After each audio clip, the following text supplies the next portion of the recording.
Presidential Broadcast Service. Radyo Pilipinas. Radyo Publiko ng Bagong Pilipinas para sa Bagong Pilipino. Naghahatid ng mahahalagang balita at impormasyon na guugnay ng pamahalaan sa sambayanan. Tulay sa himpapawi ng serbisyo publiko. Radyo Pilipinas. Radyo Publiko. Ang boses ng Pangulo. Sa Iloilo. Radyo Pilipinas. 585 AM. Usapang Agrikultura. Ang inyong source of daily agri-news. Talakayang siksik sa kaalaman. Ating ay impormasyon mula sa pamahalaan. Pagpapayaman sa ating mga likas na yaman para mas mapaunlad pa ang isa sa mga paunahing kabuhayan sa ating bayan. Usapang Agrikultura. Dito lang sa Radyo Pilipinas.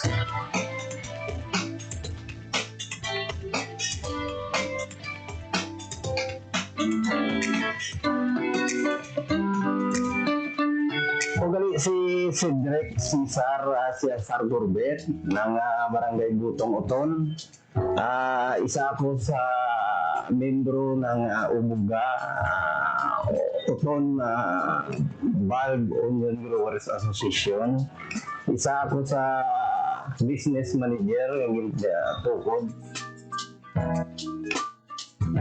Ginapresento ang Bombay. Halin sang una, amo gini nga amon ginatanong dan ang binhi gini nakaabil kami diri sa iyasang WISDR kan ini sani nga bulig i-continuous ini sani man sang aton Department of Agriculture nga kami nga mga mangunguma diri kami makakuha siya sang dako nga income kami, especially sa mga paray, sa ibang value crop. Pero ang Bombay, diri niya kami nakikita, niya mahatagan kami sa gobyerno nga i-continue sini nga produkto.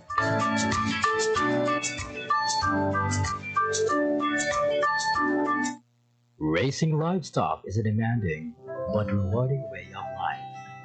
From the quiet hours of dawn to the bustling activity of the market, every step requires dedication and skill.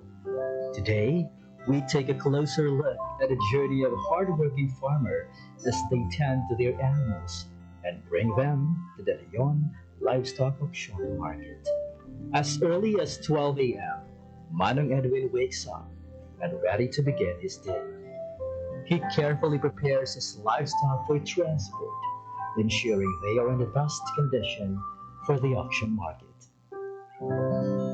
By 1 a.m., he and his team pull their stocks, making their way to the Livestock Auction Market, or LOM.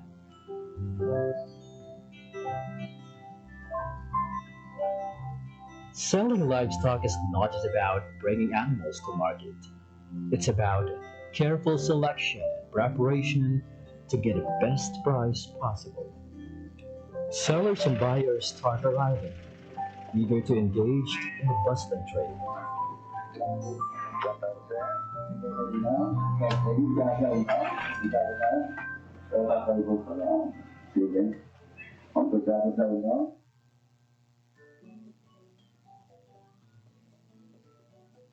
Each livestock is carefully weighed on the digital weighing scale. After weighing, every animal is assigned a number, making it easier for buyers to track their chosen stocks.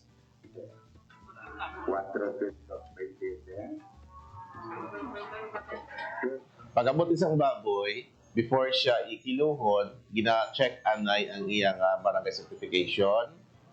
And then, hindi, why isang kiluhay nga matabo unless nga why pa maabot ang buyer. At saka, while nga nagakilo, katanaw man ang mga farmers na kung sabihin, mabalaan nila kung pila ang kilos ang ilang baboy.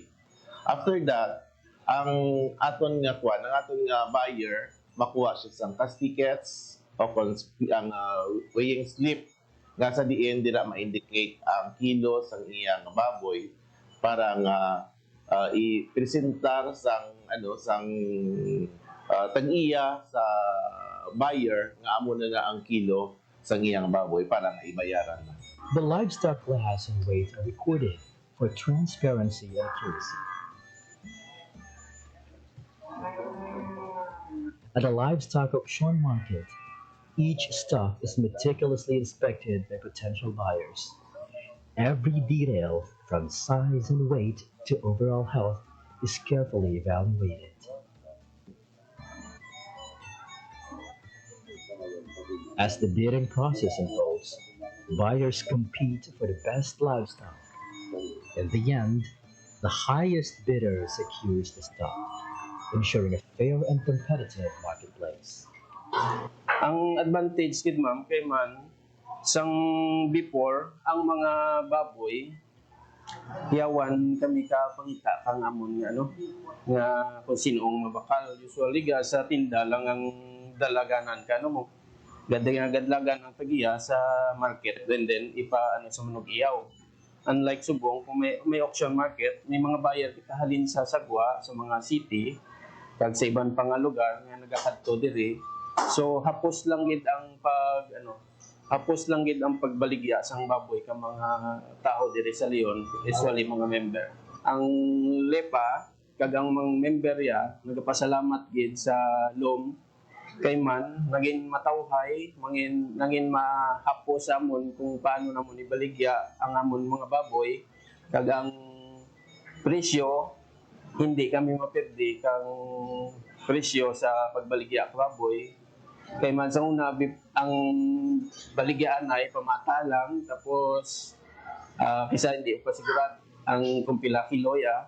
So, kung sumaon mo kisa sa may kapital mo nga isa pwede ka pa. Unlike kung may loan, makakita ka mga buyer nga alin sa kuha, kag hindi masyadong mag-stagnant amon baboy dire sa Leon. Kay siyempre may mga buyer kita kay kung ang tinda lang hindi man kasarang itong kay sa pagkadamo ka agrisya dire sa Leon. A long-standing tradition of livestock trading thrives in Leon, Iloilo.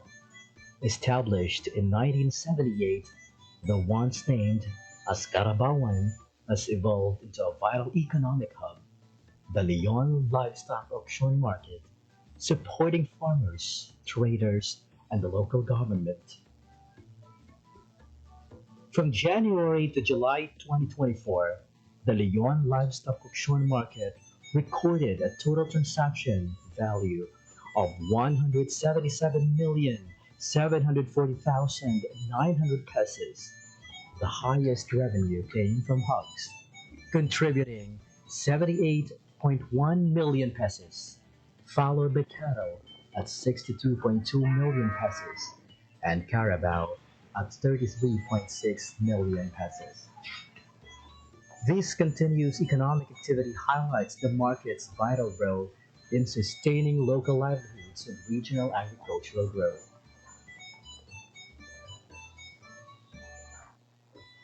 Just to give you an idea, Leon before, we have challenges facing in the management of our livestock auction market. Well, one of those is the limited facilities that includes the shed, and then the problem on drainage, and then the manual weighing, of course. Before, we've been doing that. And also, the limited access of the traders because of lack of promotion.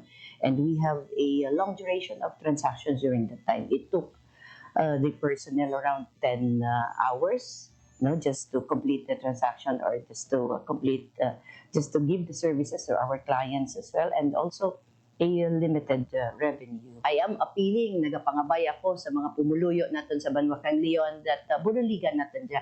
Not only nga naga-benefit kita, kang atin nga pangabuhian di dyan, kag ang atin lagi kada ginalantaw nga mas makabulig pagid sa economy kang atin pumuluyo. Kami naman di dyan sa munisipyo lokal kang Banwakang Leon, rest assured that we will do our best as mayor of this town. Himuon naman ang tanan-tanan para mas ma-improve pagid kag kilalahan ang Banwakang Leon, not only the summer capital of the province of Iloilo and the fruit and vegetable basket of the of Iloilo, but the livestock hub of the province and the whole Philippines. From a small trading post at the back of the municipal hall to a thriving livestock auction market in Barangay Talakungan, Leon Livestock Auction Market has continuously adapted to the needs of farmers and traders. With the support of the Japan 2KR project and local government investments, the market has undergone major updates.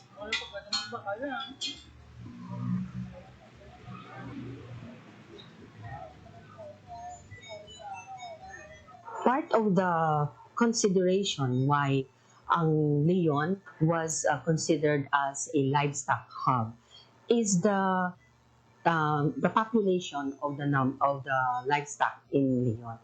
Actually, if we try to look at statistics, would say that municipalities of Leon and Cabatuan are the major livestock producers in the province of Iloilo. Sa TELAD, makita natin ang mga improved infrastructures, no? Makita natin ang ating administration building, no? Court na siya, mga cater na siya. Damo ang numbers ng mga clients natin nga makasansak, rain or shine man tana. We have our fences, nga makasecure kang atin nga mga clients and our livestocks. And makita man natin sa TELAD, simentado rin ang ating selling area kag ang mga dalan. So very comfortable rin magtransact ang ating mga farmers and traders sa ating livestock market. Secondly, ang ating improved nga animal shed. So makita natin nga mas organized rin ang ating livestock market. Naka-separate no, ang mga large ruminants natin ng cattle kang Carabao. So may area mata na nga allotted for hogs, for goats, and for our poultry. Sa TELAD, we're very fortunate na may digital kita no, and calibrated nga weighing scale. So sabihin na mas transparent kung tana in terms kilo, no, makita lagi di farmer once kilo na sapat, no, kag mismo si buyer makita mo kung lagi kilo ka sapat. And we have also our improved system of operation. So kanang gaw sa kami alas 4 pero nag-end kami alas 2, no, alaw na. But for now, nag-end kami sa kami alas 4, nagatapos kami 7 to 8 a.m. So while rin so far, yung mga transactions, so mga baka na nag-rin dyan, subject for pick up rin kang mga buyers. So makita natin na may improve sa transactions, it's because ang mga documents na kinanglanan ni buyer or ni farmer, di dyan na mismo may show sa livestock market natin. So di dyan na presence ka natin yung municipal treasurer's office sa pag-issue ka mga certification, di dyan natin yung municipal agriculture office, ang atin yung PNP, no, na mag-issue. So, one-stop shop na na, diyan na available mismo sa atin. Ang atin yung improvements no, sa ating livestock market na kung yung bulig sa atin ng mga livestock racers at the same time sa ating mga buyers. No. Sa ating livestock racers, halos tanan tulad yung ginadara dito sa livestock market at mga bakalder. It's because ang mga buyers, damo rin na ganyan at magkadto sa Leon para magbakal. So, and then, luwas sa Tagalion, damo naman ng mga adjacent municipalities, no? O iba-iba ng mga provinces, nagkakantor, dito para ibigya lagi ng baka nila. So, mas healthy rin subong ang transaction no, sa ating livestock market. It's because damo rin ng supply, at the same time, damo rin ng buyer. Okay. So, in terms of sustainability, no, ang ating local government unit, nag-appropriate ng kang budget no, para sa maintenance ng operation, no, kag-facilities ka natin yung livestock market. So, this is why, every year may mga development kita ang makita sa ating livestock market. And nag-focus man ang ating mayor sa mga personnel kung saan diin nag-provide batang ita di dyan no, plantilla na mag-operate no, o mag-handle ang ating livestock market. So we have 5 personnels no, na na-assign di dyan and under the management no, kang Municipal Agriculture Office. Yearly, nakakanda kami kang assessment no, together kang ng stakeholders, nakakanda kami meetings, no, paghinunanan with our traders, with our buyers, with our livestock racers, so kung paano mag-improve no, ang sistema kag management kang ating livestock market. With over 8.7 million pesos in funding from both the Department of Agriculture and local government unit, the Leon LOM now offers organized trading, enhanced security, and modern facilities that ensure fair and efficient transactions. So primarily, ang amon nga office is in charge of the collection of all income related to the auction market. So may mga employees kami, may mga personnel kami nga naka-fill dito kag sila ang nagapang issue sa receive sa payments and naga-issue sa resibo or cash tickets sa mga payers or mga clients natin dito sa market.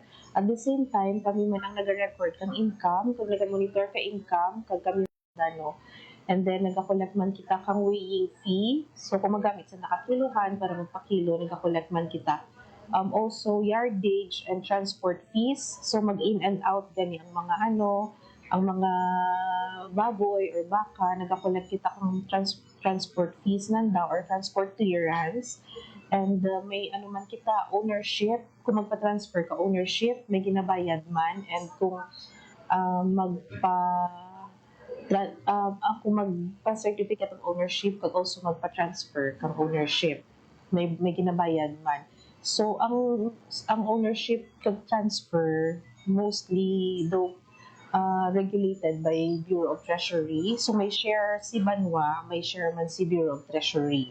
Sa amo lang ra nga sa transfer of ownership lang ang mga cattles natin. So firstly, ang sa transparency, what we did was to put tarpaulin nga signage outside in the loam. No? Kung makakadto ka mo dito, you will see. So nakabutang dito specifically kung pila ang ginasukot for entrance fees, pila ang ginasukot for transfer, para transparent sa mga pumuluyo kung pila ilang bayad dapat. No? Para ma-avoid ang mga overcharging. And also, gina-remind din naman ng mga nag-post man kami dito nga always ask for receipt. So, this is to ensure nga kung anong inabayad ka mga farmers or mga pumuluyo, nagasulad kita na sa may kang banwa, sa pundo ka banwa, no? Para magamit natin sa mga future man ng mga projects. So, ang part ng atin nga income sa atin nga auction market is exclusively used sa market na mismo, no? So, why ta na nag-impon? But part of it, nag-impon ta na sa general fund ka munisipyo. So, for example, mga entrance fees, kag mga kilo, ang makolek naman din dyan, ginabalik din naman, ginaano man natin to improve ang ating auction market. Once a stock is sold, it is transferred to the holding shed while necessary documents are processed. Before finalizing the sale, sellers and buyers must complete all required certificates, permits, and clearances. These include the disinfection clearance, animal health care certificate, and a local transport permit.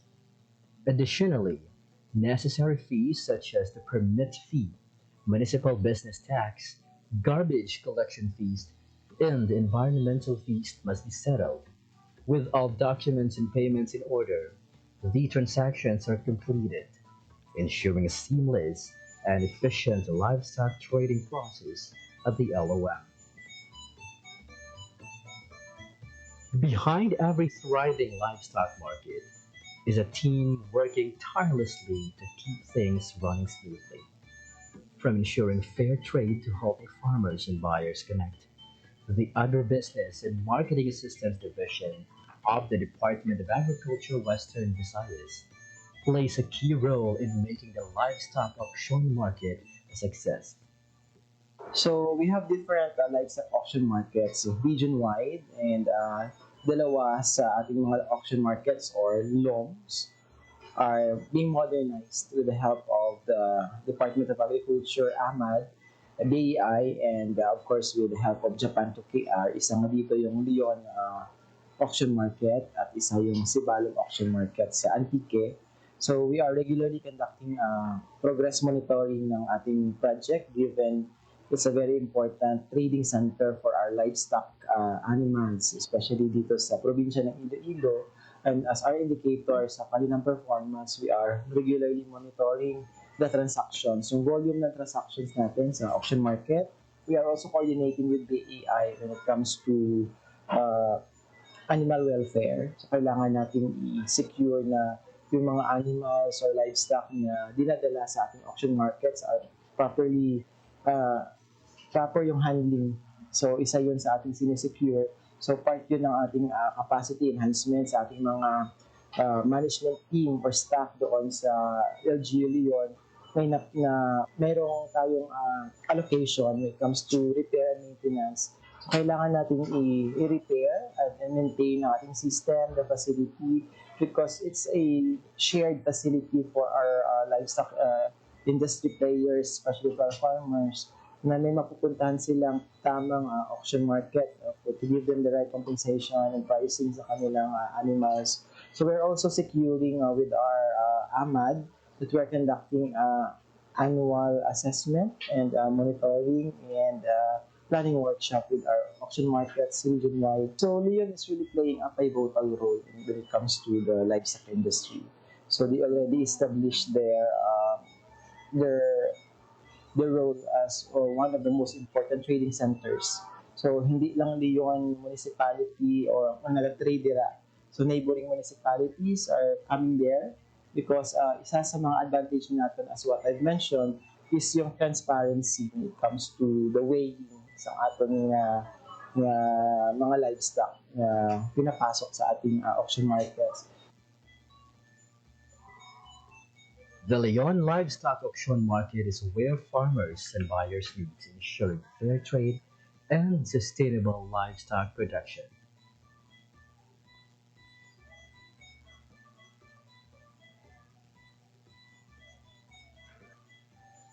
Salamat sa mga sa DA, sa MAU, sa mga personnel dyan, na kung ano may problema sa baka, kung masakit, kung purgaan, kung anong problema naman niya, daw na tawan na ti aksyon, kaya suportado man da.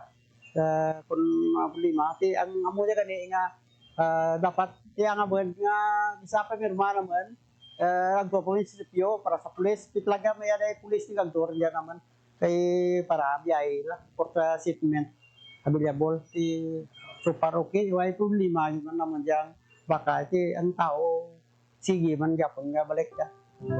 As the Leon Livestock Auction Market continues to grow, it remains a pillar of economic resilience and agricultural progress in Iloilo. Through collaboration, modernization, and a commitment to sustainable farming, it serves as an inspiring model for other communities in the country.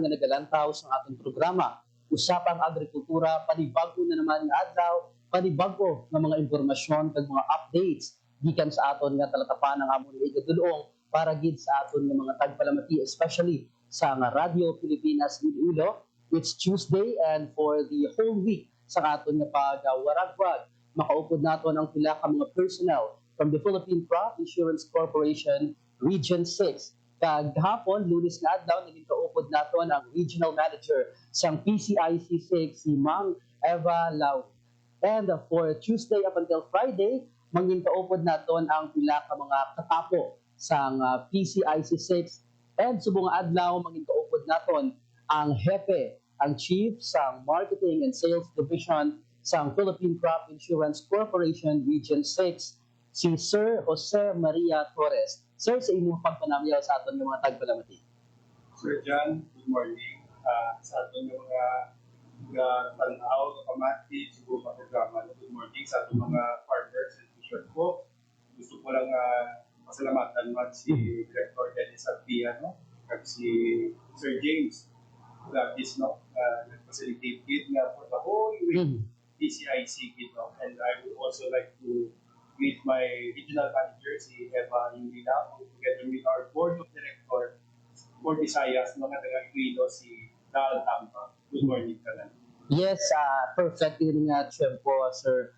Ang aton nga pag-istoryahan na inahanungod sa pila ka mga information gikan sa PCIC 6, it's because nga tinagahilapit na ang cropping season sa aton nga mga farmers. And yesterday, as the chief sa PCIC 6 na topiko naton ang pila ka mga programs, pila ka mga priority programs ng PCIC, pila ka mga updates, kag mga plano naman niya sa mga 2025. And subong, mag-sentro ang atong topiko sa ginatawag natin marketing strategies for expanding access to crop insurance. And to start our interview, sir, ano nga mga key marketing strategies ang currently ginagamit sa Philippine Crop Insurance Corporation agud nga makataas pagid ang awareness kag uptake sa crop insurance sa aton ng mga Filipino farmers kag mga manugpangisda. Yes, Sir Jano.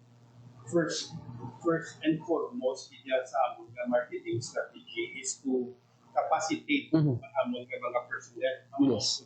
Sa PCIC mismo. Ang among nga mga insurance adjusters, ang among nga mga insurance underwriters sa pagpalaknag sa programa sa PCIC.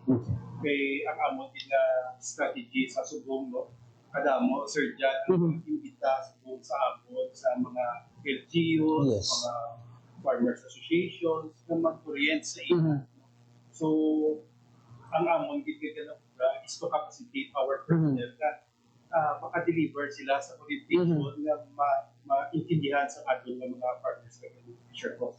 Ang isa pa, among partnership sa mga provincial and local government units. Okay, with them, amo gid sila ang partners pagpalaknag sa insurance sa bilog nga Western Visayas.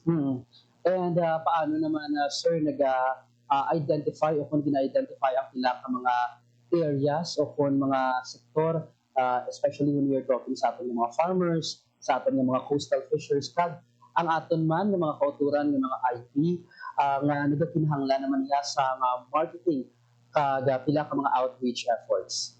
Well, kami diri sa PCIC, para ma-identify na mo ang mga sektor ang dapat pa namon nabuton, kami sa mga partner agencies natin, parehas ang PFAR, parehas ang DAR, Okay, may aral sila, Sir Jan, ng mga programa, may aral sila sa mga distribution, parehas ang PFAR, tapos sila distribution sa mga fingerling sila.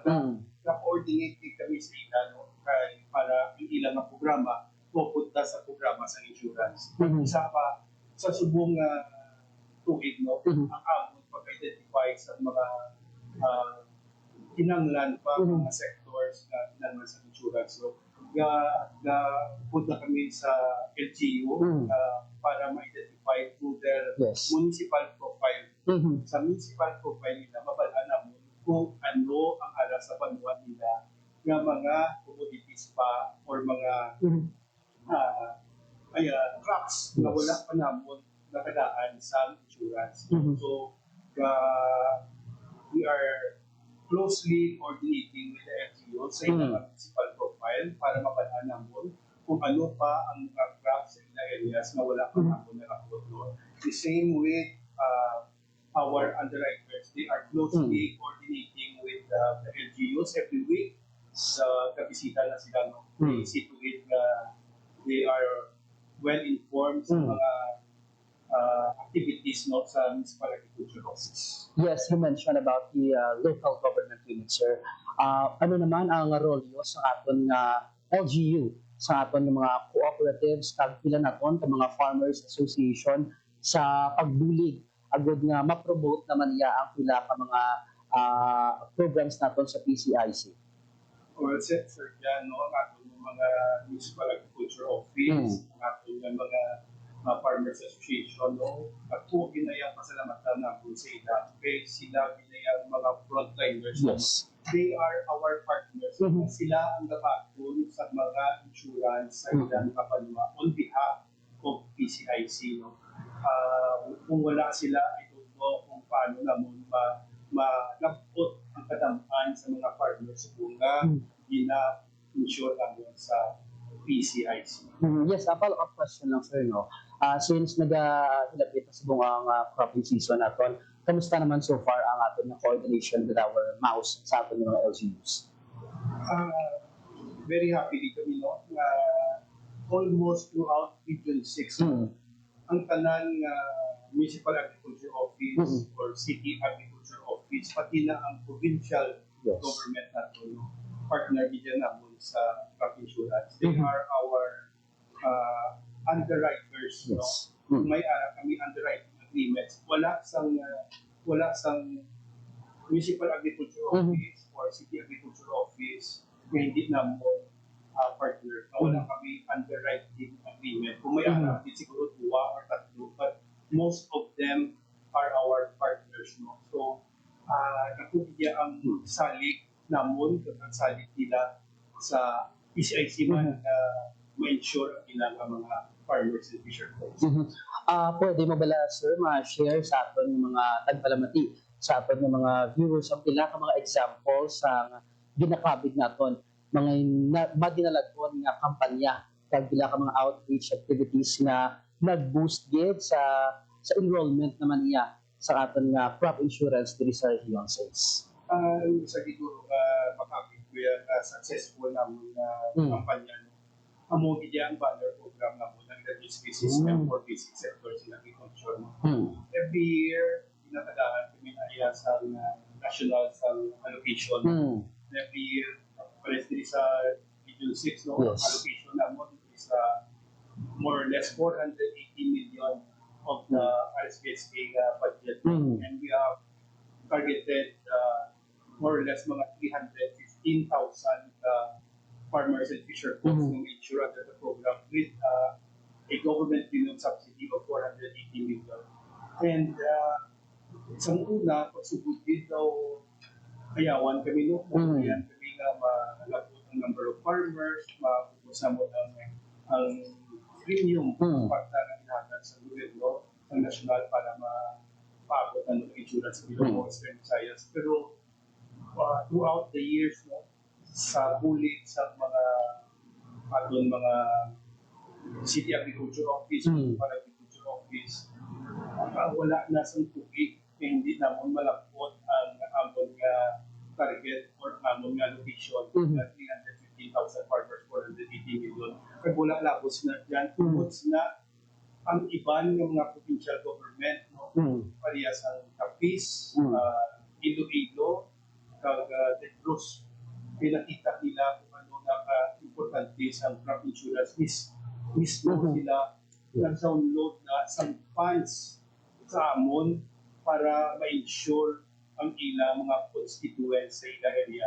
Ang hindi namon malapot sa RSPSA, kaya pagod kulang ang allocation for that year, ina-augment na subong sa funds coming from the provincial government, kaya sa Iloilo, Capiz, and Negros Occidental. So I think that is the most successful na campaign namon ang RSPSA. After that, ang mga provincial na mga local government units na nagsalig magsabon, nga nagbutang man sa pundo para masigig-sigi ang crop insurance program sa Bilog nga Region 6.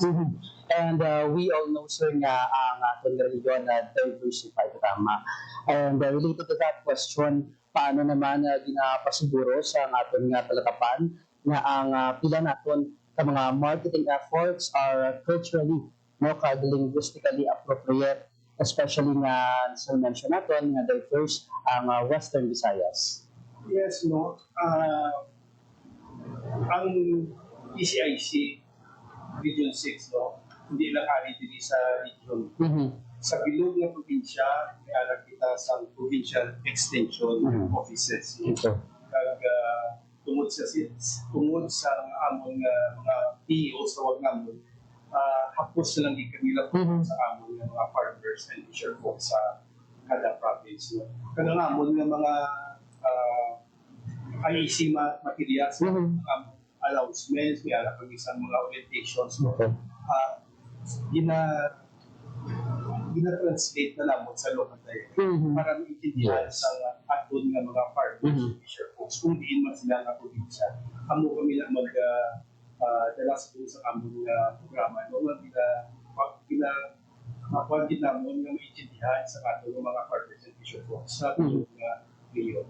Yes, speaking of platform, kung pila natin mga communication tools, sir, ano pa gid may ara pa kita iban nga mga communication tools o kung mga platforms nga ginagamit agud nga mga most effective ang pagpalabot natin, especially sa mga hard to access natin ng mga communities diri sa Western Visayas. First and foremost, no, Sir John, thank you. Isa din sa mga Yes. pribiliyo ang educating naman sa kung hindi nga bulit sa mga makakalapot sa Yes. mga layo ng mga lugar. Kaya iba hindi na naman malapot. Just like mismo sa Antique, every week may guesting kami sa isa ka radio program dito sa Antique. So dito naman na balaan na kadamaan sa mga farmer dito naging sa babaw-babaw may mga radyo dito sa dali nakapagpit sa isang parte sa crop insurance. No? So sa ina ang radio guesting namon at isa pa ang distribution pag namon sa mga ITC materials namon. No? Magkadto ka mo sa mga panwa-panwala, makita nyo sa Municipal Agriculture Office na amon nga mga tarpulin regarding kung paano ka mo mag-avail sa insurance kag kung paano ka mo mag-claim, no? May labos na ang orientation namon sa mga farmers mismo dito sa barangay. Alam mo, Sir John, every week siguro, no, mayroon kami ginatawag na indemnity claims distribution. Kasi sa dinami indemnity claims distribution namon, mass indemnity claims distribution namon sa kada city or municipality na mula ng mga farmers ang nakadto para mag-claim sa ilang cheque na ginbayad sila sa PCIC, tag 500, tag 1,000. So direct ko lang, gina-take na naman na as a prerogative pag before kami mag-check distribution, kapunta kami sa orientation para makabalo na nadaan sila ang mga programa sa PCIC. And paano naman ang PCIC, sir, maka-adapt sa pila ka mga marketing strategies and response? Kadto naman kita sa climate change, tag pila ka mga nagadugang pagit ng mga risks ang pila naton ka mga natural disasters na naka-apekto gud sa ating mga farmers. Sa subong matubig, no, and starting last year or 2 years ago, PCIC nag-adapt na din sa technology-driven crop insurance. Sa subong tubig, no, ang amon pag-validate sa claims, no, top debt adjustment na kami. We are using satellite-driven na adjustment. Okay, from there, mas madasig ang amon pag-respond sa mga farmers, nagdasig ang pagbayad. And also, ang amon pag-augment sa amon workforce, especially sa claims and adjustment. No? So una, kilala kami ka kilodra, no? Ang aladas ng claims. No? Sobra kapin 120 ka reserve corps of adjusters at mga insurance adjuster ang na-hire sa buong namon to augment, no? Ang gali ang balita po ni Seba, no? Umiara sa mga calamities, no? Sa areas. Pagdamo ang nego sa mga kalamidad, mag-validate kami sa assault type, no? Tagpila adjusters, 30, 40 dito, adjusters, dungan-dungan, kakadto sa area para mag-conduct ng adjustment tayo. Yung amo yung ginatawag ng assault. And ano naman, this is very normal sa tanan ng mga offices natin sa government. So, no, kahit hindi naman niya malitawan ang mga pagpangangkat. Ano nga mga challenges ang ginapangatubang sa ating opisina, especially when promoting crop insurance sa aton ng mga madagmay kag mga subsistence ng mga farmers, and paano natin gina-address ang inyong mga pagpangangkat? Sa muna, Sir Jan, mabudayan kami sa pag-intindi sa mga small farmers and fisher folks kung paano mag-invest sa crop insurance. Na ang pagpa-intindi sila kung paano mag-apply, kung paano mag-claim. No? So as the years went by, nakadamaan na sa mga nagpa-insure sa amin, pag nabayaran sa PCIC, word of mouth na lang sa buong PCIC, from the farmers themselves, sila niya mismo ang gambal sa katupad nila na ay may PCIC wala pa-insure. Hindi pa rin sa muna. Yes.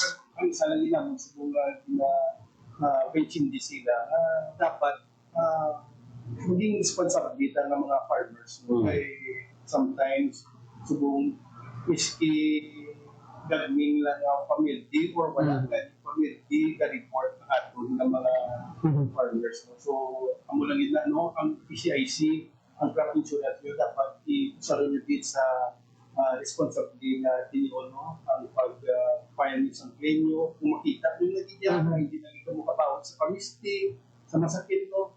File ka mo sa inyo notice of loss kaya PCIC ara kaya sa inyo, para sa inyo ang mga farmers contribution box na.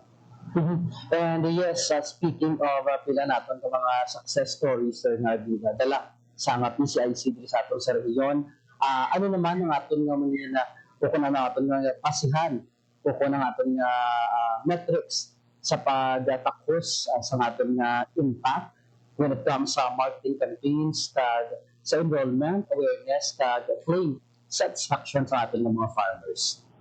Well, ang abutin nga measurement no, among successfully implement sa programa, no? Sir, dyan ka ginambal no, ang national government hatag sa atong mga programa sa ang RSPSA. Ang atong legislative system for basic sectors in agriculture, ginambal ko ga-allocate na sa atong 480 million to ensure around 315,000 farmers. And isa na sa mga indicators na nga maayo ang atong pag-implementa sa programa. No? Kay every year, 315,000 farmers ang atong ensure, 480 million pesos ang amon ma-utilize na budget no? Na ma-ensure ang atong mga farmers and fisher folks. Why na po sinasert dyan? Ang PCIC Region 6 is the number one PCIC regional office sa pinakadamo na ma-ensure na farmers sa bilog na Pilipinas. No? Dili sa Region 6, we are ensuring 600,000 farmers every year. Wala kami kami ang may pinakataas. Kita ang may pinakataas na insured farmers sa bilog na Pilipinas, no? And sa dira nga aspect ko, dira na mo makita na damo na kita intra sa insurance program sa aton gobyerno. And kudos of course sir sa aton nga mga personnel pagkatapos ang Philippine Crop Insurance Corporation Regional Office 6 kay inatuwad nga intensified no ang aton nga pila ka mga information drive agud nga ma-inform nato ang aton mga farmers sa pila ka mga advantage at pila ka mga benefits once insured sila sa PCIC. And looking ahead sir, ano mga innovations o mga partnerships ang currently na gina-explore sa aton nga talakapan sa pagpa-improve kag pag-expand sa aton nga marketing reach sa agricultural sector?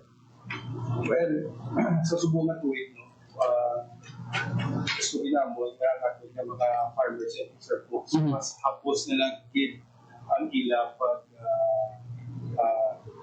pa-insure sa ila mga crops sa aton. Yes. So, isa sini ang amon vision sa PCIC no naging technology driven na. Sa subong coordinate kami sa GCash kay ang amon nga pagbayad sa atong mga farmers kilawan na naton mas mahapos. So, pagi na siya sa GCash. So, kag-mix up kami ka ginatanaw no ang sa Palawan. Pero subong na kami orientation sa mga farmers no sa mga LGUs no kada indemnity claims na mo may ara pinapili kami ng mga banwa within o pwede kita sa mo ang taga-Globe at taga-Gikas pati sa indemnity claims through GCash no why na po sina ang amon pag-validate sa atong claims no ang atong mga pagpamildi sa atong mga farmers and fisher folks no through tablet adjustment satellite driven para dasig ang pag-responder nato sa atong mga farmers and fisher folks na Maraming lang sa atong buhay. You heard it mga ka-agri, ang pila ka mga innovation, kag pila ka mga plano sa nga talatapan sa Philippine Crop Insurance Corporation. And we agree sir nga mas madasig naman niya convenient ko na i-allow naton nga magamit kita sa mga electronic wallet, no? Kaya nga isang GCash. That is why sa aton nga mga farmers sa bantayan naton ang pila ka mga upgrade sa aton nga talatapan. Kag lastly na lang sir, ang mga pagpanamyaw o kung gusto ko nga pasalamatan sa aton nga programa. Again mo, Sir Jan, thank you sa inyo sa Department of Agriculture mo sa pag-imbita sa amo throughout the week. We hope na sa subo sa first cropping at mga farmers and fisher folks no, pension sa ilang mga kalanginan sa ilang mga livestock dito sa BCX. Salamat din. And salamat sa aton tanan nga naglangtaw sa aton nga programa. Ginatamayaw mo natin ang ating Regional Executive Director, Director Dennis Arpia, at ang atong duha ka Regional Technical Director for Operations and Extension, ang ating OIC Director, Ma'am Maria Teresa Solis, and ang ating Director naman for Research and Regulations, Ma'am Zarlina P. Coelho, and the rest sa nakatapo sa Department of Agriculture, Western Visayas. Ginatamayaw mo natin kay ginapasalamatan ang Regional Manager sa PCIC 6, si Ma'am Eva Yulilaod na nagbuligid. Kag-shout out man kay Ma'am Pauline Mission nga nag-help man nga i-facilitate ang aton nga mga bisita. Subong naman niyang semana kag buwas sa Miyerkules nga adlaw. Bantayan naton ang aton nga episode ng kaupod naton ang chief naman niya sa Claims and Adjustments Division sa PCIC 6. Sa liwat, sa ngalan sa aton nga station manager sa Radio Pilipinas Iloilo, si Ma'am Elena Pabiona, and sa the rest na katapuman sa Radio Pilipinas Iloilo kag sa usapang agrikultura, ini si John Candelario gikan sa DA Western Visayas. Mabuhay ang aton nga mga farmers kag manugpangisda. Maayong aga.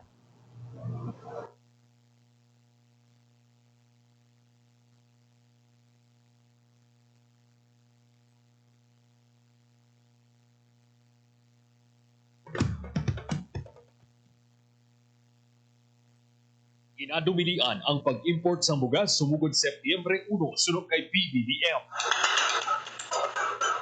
Para maproteksyonan ang mga mangunguma subong ating talani, ginapasuspindi ni Presidente Ferdinand Marcos Jr. ang pag-import sa bugas sumugod Setyembre 1. Magalawig ang suspensyon sa 60 kaadlaw. Nagdesisyon ang Presidente matapos konsultahon ng cabinet officials samtang dito siya sa India para sa state visit. Ginrekomenda ni Agriculture Secretary Francisco Chu Laurel Jr. ang suspensyon. Hatid ay balita, impormasyon at sari-saring kaalaman tungkol sa sektor ng agrikultura sa ating bayan. Usapang Agrikultura kasama ang Department of Agriculture. Alamin ang mga hakbang ng administrasyon para mas mapaunlad pa ang iba't ibang industriya agrikultural at pakinggan ang mga proyektong handog sa mamamayan upang mapalago ang kanilang mga kabuhayan. Usapang Agrikultura, Lunes hanggang Biyernes, alas 5 ng umaga, dito lang sa Radyo Pilipinas.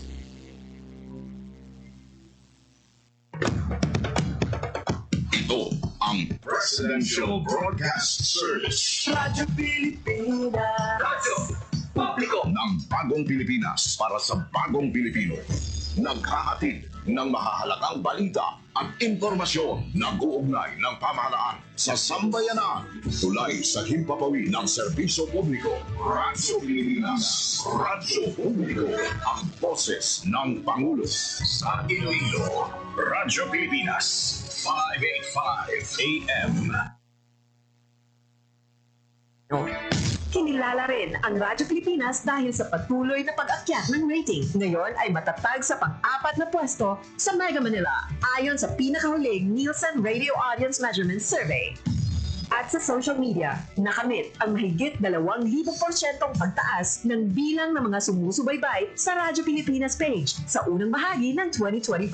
Patunay ito na ang inyong Radyo Pilipinas Radyo Publiko ay tunay na kaagapay ng inyong pamahalaan sa paghahatid ng serbisyo sa mga mamamayang Pilipino. Mula sa aming lahat, sa ngalan ng inyong pamunuan at mga kawani ng Presidential Broadcast Service, kasama ang inyong mga himpilan ng Radyo Pilipinas sa buong kapuluan. Maraming salamat po sa inyong lahat, sa inyong pagtangkilik at pagkilala. Radyo Pilipinas. Radyo Publiko. Pilipinas. Radyo Publiko. Radyo Pilipinas.